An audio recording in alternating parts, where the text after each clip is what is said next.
So 13,000 টাকায় বাংলাদেশে launch হলো Realme C31। সো এই নিয়ে অলরেডি আমাদের চ্যানেলে একটা ভিডিও রয়েছে, যে ভিডিওতে মেইনলি আমি বলেছিলাম যে 12,500 থেকে 13,000 টাকার এই ফোনটা বাংলাদেশে লঞ্চ হতে পারে। সো 13,000 টাকায় এই ফোনটা বাংলাদেশে লঞ্চ হয়ে গেল। সো যাদের বাজেট 13,000 টাকা তাদের জন্য কিন্তু এই ভিডিওটা অনেক ইম্পর্টেন্ট হতে চলেছে। অ্যান্ড মেইনলি আজকে বলবো এই ফোনটা কি এরকম একটা বাজেট পয়েন্টে বেস্ট কিনা, ইনফ্যাক্ট এই ফোনটা কাদের জন্য ভালো হবে, প্লাস হচ্ছে এই ফোনের খুঁটিনাটি যা রয়েছে সবকিছু নিয়ে আজকের ভিডিওতে কথা বলবো। সো ফুল ভিডিও জুড়ে মাইন থাকছে আপনাদের সাথে, আপনারা দেখছেন টেকটক উইথ মাইন। ভিডিও শুরু হওয়ার আগে যারা এখন আমাদের চ্যানেলটি সাবস্ক্রাইব করেনি তারা এখনই সাবস্ক্রাইব করে পাশে থাকা বেল আইকনটি প্রেস করুন। সো ভিউয়ার্স, এই ফোনটার সব থেকে বেস্ট পার্ট হচ্ছে এটা লুকস অ্যান্ড ডিজাইন। এইরকম একটা বাজেট সেগমেন্টে কিন্তু আমরা এরকম জোস লুকের ফোন সচরাচর দেখতে পাই না। ফোনটার রেয়ার প্যানেলের দিকে তাকালে কিন্তু Realme 9i ফোনটার কথা মনে পড়ে। মেইনলি আমরা এরকম ডিজাইন Realme যে সকল মিড বাজেট রেঞ্জের ফোন রয়েছে সেগুলোতেও দেখতে পাই, বাট এবার তারা তাদের একেবারে এন্ট্রি লেভেল বাজেটের ফোনও এই ডিজাইনটাই দিয়েছে। ফ্রন্ট আসলে পেয়ে যাবেন একটি ফুল ভিউ ডিসপ্লে, যেটা মাঝ বরাবর ওয়াটার ড্রপ নচের মাধ্যমে সেলফি ক্যামেরাটি বসানো রয়েছে। 5 হোল ক্যামেরা দিলে অবশ্যই ভালো হতো।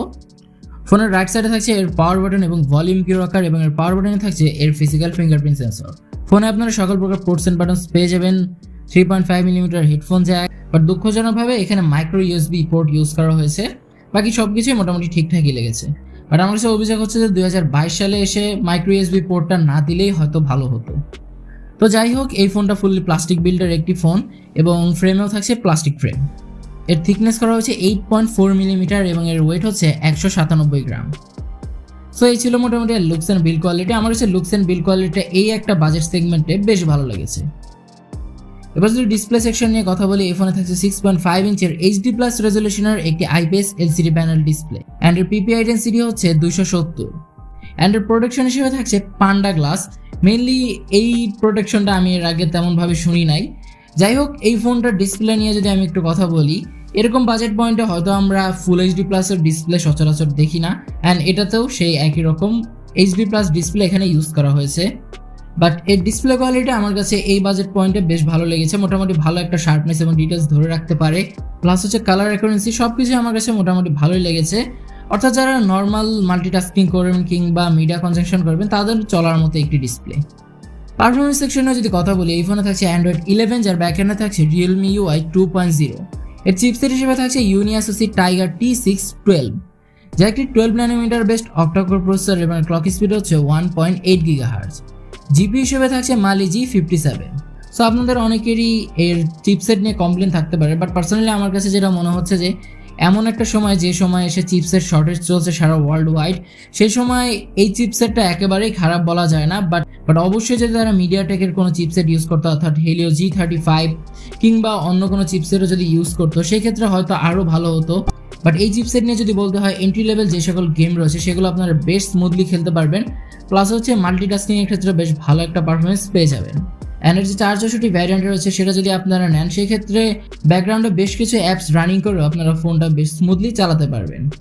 বাট পাবজি ফ্রি ফায়ারের কথা বলতে গেলে, এ ফোনে পাবজি হয়তো বেশ স্ট্রাগল করবে, অ্যান্ড ফ্রি ফায়ার গেমটা আপনারা আলট্রা সেটিংসে খেলতে পারবেন, বাট আমি আপনাদেরকে সাজেস্ট করবো যে নর্মাল সেটিংসে খেললে হয়তো বেটার হবে। অ্যান্ড যারা এই ফোনটা টুকটাক গেমিংয়ের জন্য কিনবেন তাদেরকে আমি অবশ্যই সাজেস্ট করবো 464 ভ্যারিয়েন্টটা নেওয়ার জন্য। এই ফোনে ডেডিকেটেড SD কার্ড স্লট থাকছে, সো আপনারা একটি SD কার্ডও ইউজ করতে পারবেন। এবার যদি আমরা ক্যামেরা নিয়ে কথা বলি, এই ফোনে থাকছে ট্রিপল ক্যামেরা সেটআপ, যার মেইন ক্যামেরা হিসেবে থাকছে 13 মেগাপিক্সেলের একটি ওয়াইড ক্যামেরা, 2 মেগাপিক্সেলের একটি ম্যাক্রো শুটার এবং 0.3 মেগাপিক্সেলের একটি ডেপথ সেন্সর। সো বাজেটের কথা চিন্তা করতে গেলে অবশ্যই এর ক্যামেরা প্যানেলটা খারাপ নয়, ডে লাইট কন্ডিশনে বেশ ভালো ছবি আপনাদেরকে দেবে, বাট যখনই লো লাইট আসবে সেক্ষেত্রে কিছুটা প্রবলেম ফেস করবেন। ওভারঅল একটা বাজেট ক্যামেরা যেরকম হওয়ার কথা সেরকমই পারফরমেন্স পেয়ে যাবেন। এই ফোন দিয়ে আপনারা 1080p 30fps রেকর্ড করতে পারবেন, যার ভিডিও কোয়ালিটি মোটামুটি এভারেজ বলা যায়। ফ্রন্ট আসলে পেয়ে যাবেন একটি 5 মেগাপিক্সেলের সেলফি ক্যামেরা, যেটাতে আপনারা 720p 30fps রেকর্ড করতে পারবেন। মেইনলি ফ্রন্ট ক্যামেরাটা বেশ নর্মাল টাইপের একটি ক্যামেরা। এবার যদি আমরা ব্যাটারি নিয়ে কথা বলি, এই ফোনে থাকছে 5000 mAh ব্যাটারি ব্যাকআপ, যেটাকে চার্জ দেওয়ার জন্য বক্সে পেয়ে যাবেন 10 ওয়াটের চার্জার। অ্যান্ড অবশ্যই এই 10 ওয়াটের চার্জার দিয়ে এই ফোনটাকে চার্জ দিতে 2.5 ঘন্টা প্লাস প্রায় 3 ঘন্টার মতো সময় লেগে যাবে। বাট এই ফোনটা সব থেকে বেস্ট যে দিকটা সেটা হচ্ছে এর 5000 mAh ব্যাটারি ব্যাকআপ। অলমোস্ট আপনারা যারা রেগুলার ইউজার রয়েছেন তারা 1.5 দিনের মতো ব্যাকআপ অবশ্যই পাবেন। সো বলতে গেলে ব্যাটারি ব্যাকআপের দিক থেকে এই ফোনটা অনেকটাই এগিয়ে থাকবে।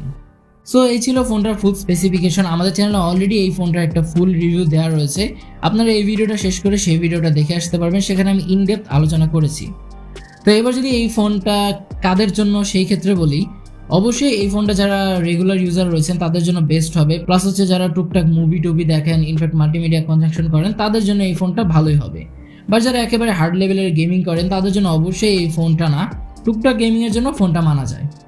অ্যান্ড এবার যদি বলি 13,000 টাকা এই ফোনটা ভ্যালু ফর মানি কিনা, সেক্ষেত্রে বলতে হয় বর্তমানে যে অবস্থা চলছে, অর্থাৎ চিপ শর্টেজ প্লাস হচ্ছে সব কিছুরই যেরকম ঊর্ধ্বগতি দাম, সেই দিক থেকে চিন্তা করতে গেলে অবশ্যই এই ফোনটা ভ্যালু ফর মানি। অর্থাৎ 13,000 টাকা বাজেটে যদি আপনারা একটা গুড লুকিং গর্জিয়াস লুক চান, প্লাস হচ্ছে একটা ভালো ব্যাটারি ব্যাকআপ চান, নর্মাল গেমিং করবেন, সেই ক্ষেত্রে এই ফোনটা আমার কাছে বেস্ট মনে হচ্ছে। অ্যান্ড যাদের এরকম একটা বাজেট রয়েছে তারা অবশ্যই এই ফোনটা নিতে পারেন, খারাপ বলা যায় না। অ্যান্ড আবারও বলিনি, এই ফোনটার প্রাইস হচ্ছে 12,990 টাকা, প্রায় 13,000 টাকা বাজেটে এই ফোনটা বাংলাদেশে লঞ্চ হয়েছে। অ্যান্ড আজকের ভিডিওটি ছিল এই পর্যন্তই, দেখা হবে পরবর্তী কোনো ভিডিওতে। সে পর্যন্ত সবাই ভালো থাকবেন, সুস্থ থাকবেন, আল্লাহ হাফেজ।